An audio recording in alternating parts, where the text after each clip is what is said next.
Hi hello friends, సింపుల్గా ఈజీగా ఉండే డబుల్ కా మిఠాయి అయితే చేసేసుకుందాం. వచ్చేయండి. ముందుగా అయితే బ్రెడ్, పంచదార, పాలు, నెయ్యి, డ్రై ఫ్రూట్స్ అయితే తీసేసుకుందాం. ఇవైతే డ్రై ఫ్రూట్స్ని కట్ చేసి పెట్టుకోవాలి. అలాగే ఈ బ్రెడ్ స్లైసెస్ని కాస్త ఎండలో ఆరబెట్టుకోవాలి. ముందుగా అయితే ఒక ప్యాన్లో నెయ్యి వేసుకొని చక్కగా డ్రై ఫ్రూట్స్ అన్నీ వేయించేసుకోవాలి. ఇక వేయించుకున్న డ్రై ఫ్రూట్స్ని పక్కన పెట్టేసుకొని హాఫ్ కేజీ పంచదార తీసుకొని అందులో ఒక లోటా వాటర్ పోసుకొని మొత్తం కరిగించుకొని మరిగిన తర్వాత యాలకుల పొడి అలాగే కొద్దిగా ఫుడ్ కలర్ అయితే యాడ్ చేసేసుకోవాలి.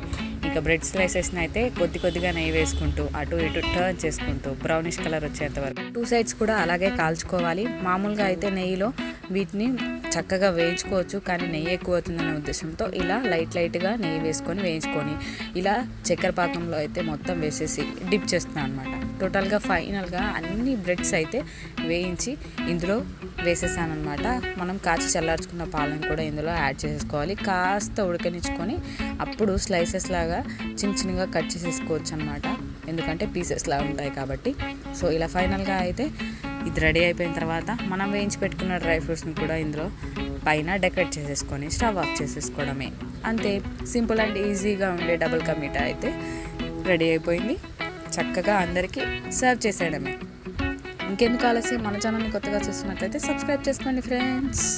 ఉంటానే, బాయ్ బాయ్.